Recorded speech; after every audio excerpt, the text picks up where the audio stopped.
Pendant plus de 150 ans, chaque famille montréalaise a pourvu elle-même à ses besoins en eau potable. Au milieu du 19e siècle, on construisit des stations de pompage à vapeur.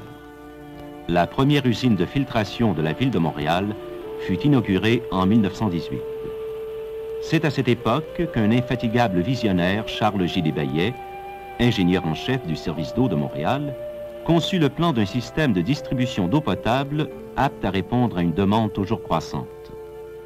Vers la fin des années 60, en prévision des besoins futurs, le service des travaux publics recommanda la construction d'une deuxième usine. Naquit le complexe Charles J. Desbaillet, ainsi nommé en mémoire de cet éminent ingénieur. Nous allons suivre ici les étapes qui ont abouti à la réalisation de ce complexe. L'eau brute, puisée à une distance de 610 mètres de la rive en amont des rapides de la Chine, est acheminée vers la chambre des vannes. Elle est amenée par gravité dans 4 conduites de 2,20 mètres de diamètre qui reposent sur le lit du fleuve, à une profondeur moyenne de 9 mètres.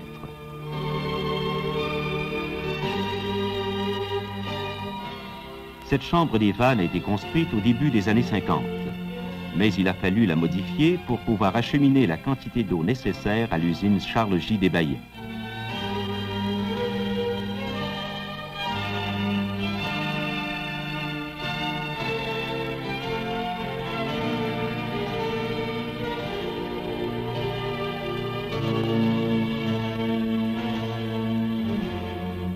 C'est ici que des vannes télécommandées règlent le débit de l'eau en fonction des besoins des usines Atwater et Desbaillet.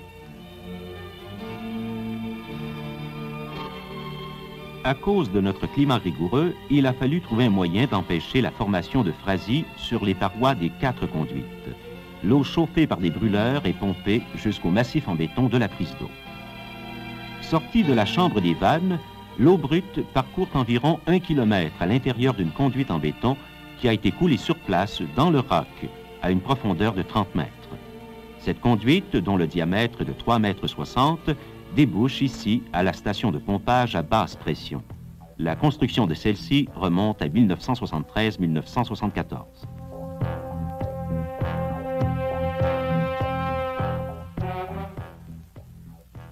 À l'intérieur de cette station, il y a 2 immenses grilles d'entrée en acier de 4,50 mètres de largeur sur 9 mètres de hauteur.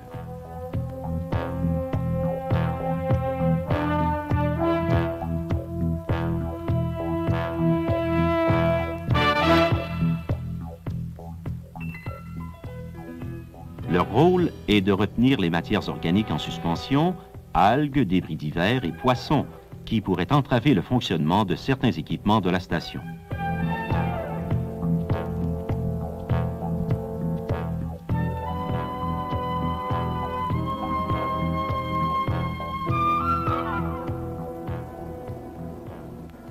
Ces matières sont évacuées grâce à un ingénieux système de nettoyage automatique, innovation propre à l'usine Desbaillet.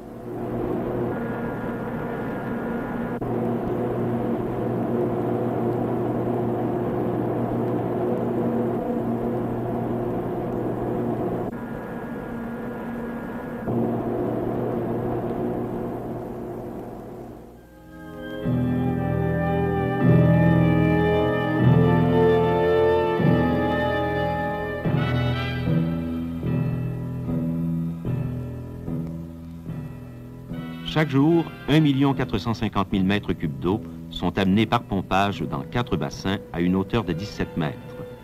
La station comprend 4 groupes motopompes de 932 kW chacun.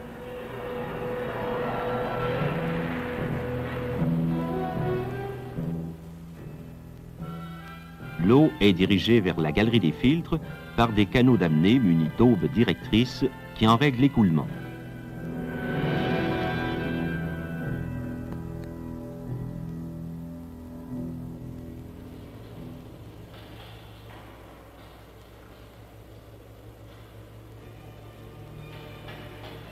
La construction du bâtiment des filtres a nécessité des centaines de tonnes d'acier d'armature et de mètres cubes de béton.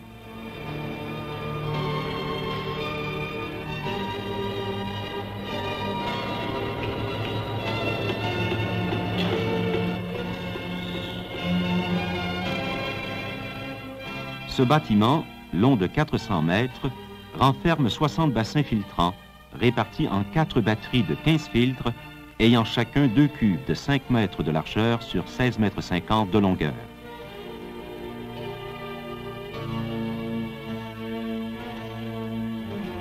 Au fond de chacun des 60 bassins, des trous ont tout d'abord été forés pour recevoir les tiges en acier inoxydable partiellement filetées.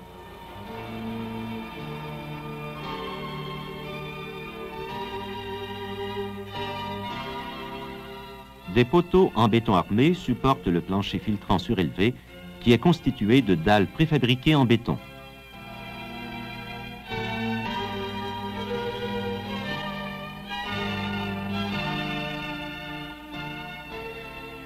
Chacune de ces dalles est munie de busselures qui servent à recueillir le filtrat et à acheminer l'eau et l'air lors du lavage des filtres. Le plancher filtrant a été ensuite recouvert d'une couche de 5 cm de gravillon sur laquelle on a épandu 1,20 m de sable de silice qui forme donc le lit filtrant. Après un conditionnement biologique, ce lit filtrant retient les matières organiques et la majeure partie des bactéries contenues dans l'eau brute.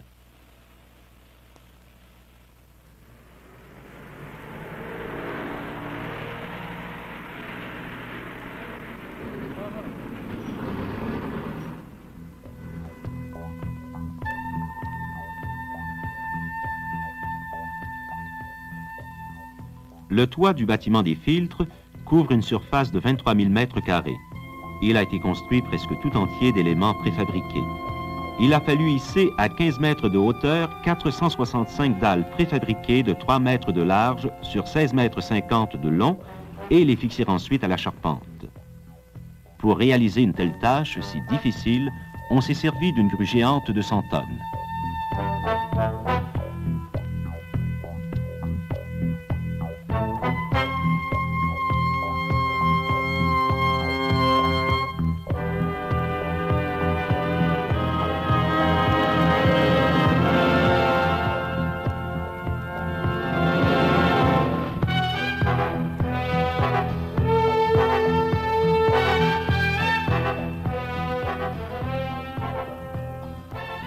Chaque filtre a une surface totale de 160 m². Il fonctionne automatiquement et maintient le niveau d'eau constant. Chacun filtre quotidiennement environ 19 millions de litres d'eau brute. Le volume total d'eau filtrée dépasse 1 milliard de litres d'eau par jour. L'usine des Bayets se distingue par le procédé d'épuration de l'eau par l'ozone, un gaz bactéricide. Notre station de production de ce gaz en fournit 3 480 kg par jour. C'est une des plus importantes en Amérique. L'air ambiant est d'abord aspiré par 3 compresseurs, puis refroidi une première fois à l'aide de 3 échangeurs de chaleur et une seconde fois par passage sur des batteries frigorifiques au fréon. En phase finale, 3 dessicateurs d'une capacité quotidienne de 5000 m³ chacun absorbent la vapeur d'eau par l'alumine activé. Cet air est ensuite insufflé dans 6 ozoneurs. C'est ici même, à l'intérieur du bâtiment d'ozonation, que les composantes internes des ozoneurs ont été assemblées. Chacun de ces générateurs d'ozone comprend 558 tubes de verre.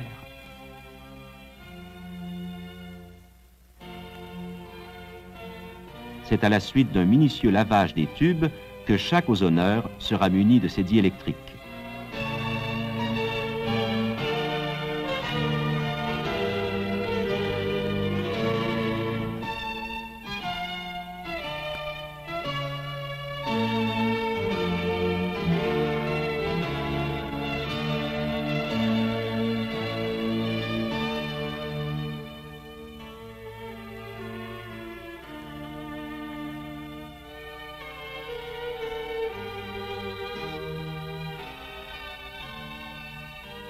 Chaque tube est inséré et raccordé dans une alvéole.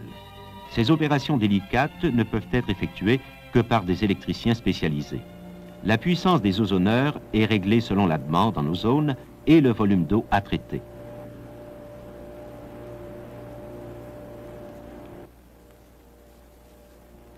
L'air ozonné est ensuite acheminé vers 6 chambres de contact équipées de diffuseurs en céramique qui assurent la distribution du gaz.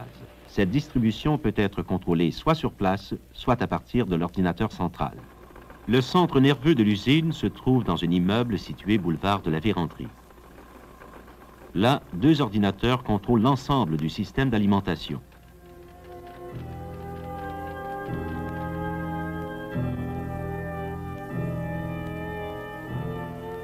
Un seul technicien surveille de sa console le bon fonctionnement des appareils, contrôle les débits d'eau à tous les niveaux et peut même en prévoir les anomalies possibles. L'usine comprend aussi un laboratoire de contrôle et de recherche. Des spécialistes y effectuent à longueur de journée des analyses physiques, chimiques et bactériologiques sur les eaux prélevées à divers points depuis le Saint-Laurent jusqu'au robinet du consommateur.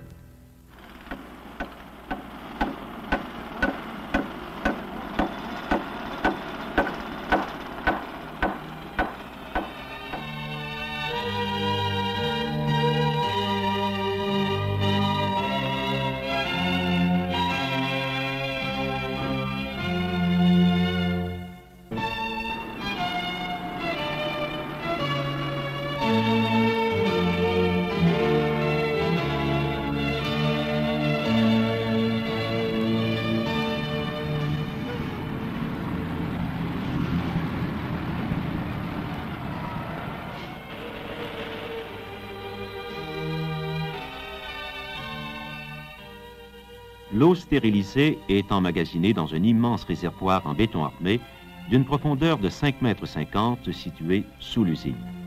Ce réservoir est divisé en 4 bassins d'une contenance totale de 455 millions de litres.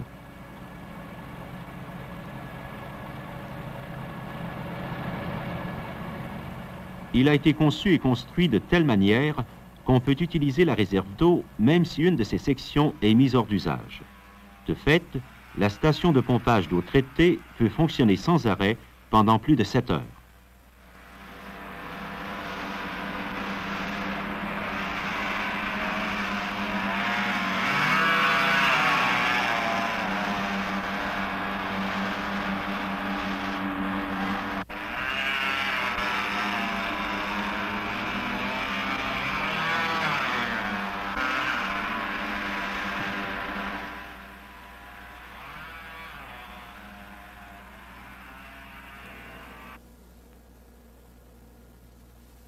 Trois circuits triphasés de 25 000 volts chacun alimentent l'usine de quelques 35 MW. Du poste central, l'électricité est acheminée vers les différents bâtiments de l'usine.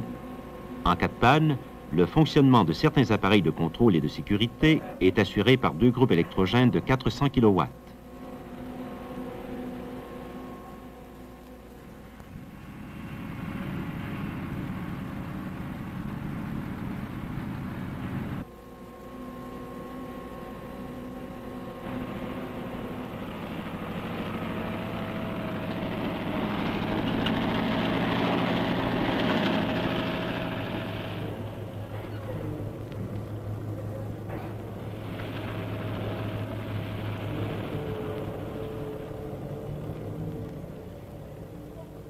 Au sortir du réservoir, l'eau ozonée subit un traitement au chlore qui la rend définitivement stérile. Ce chlore en solution est ajouté à l'eau où il se diffuse avant que celle-ci soit aspirée par les pompes à haute pression.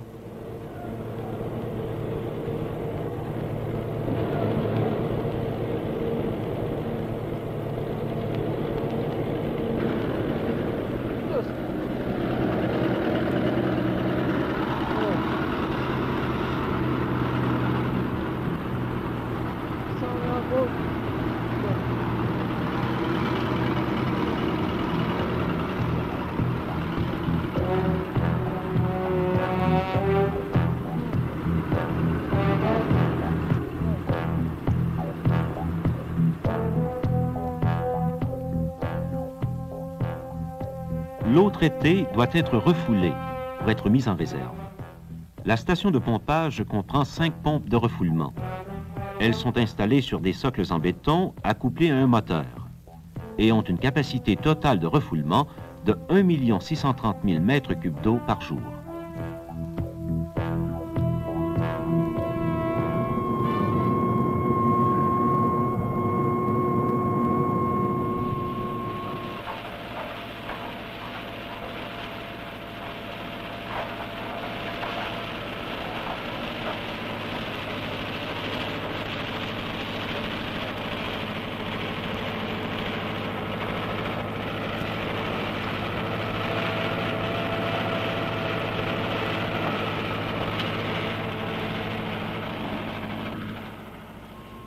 Ce groupe de 5 motopompes est télécommandé et développe une puissance totale de 18,75 MW.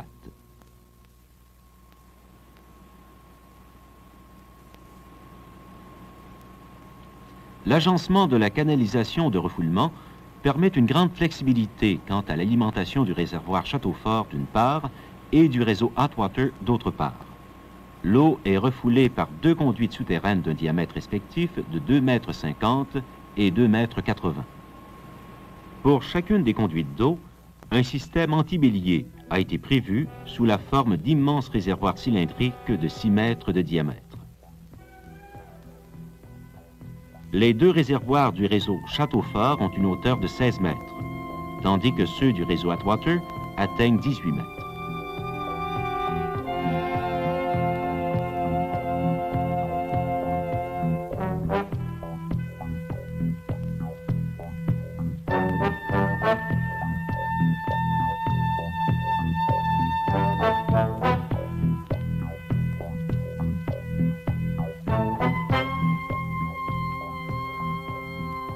Remplis d'eau et d'air comprimé, ces réservoirs ou colonnes de compensation ont pour fonction d'absorber l'énergie créée par la surpression ou coup de bélier lors de l'arrêt et de la mise en marche des pompes.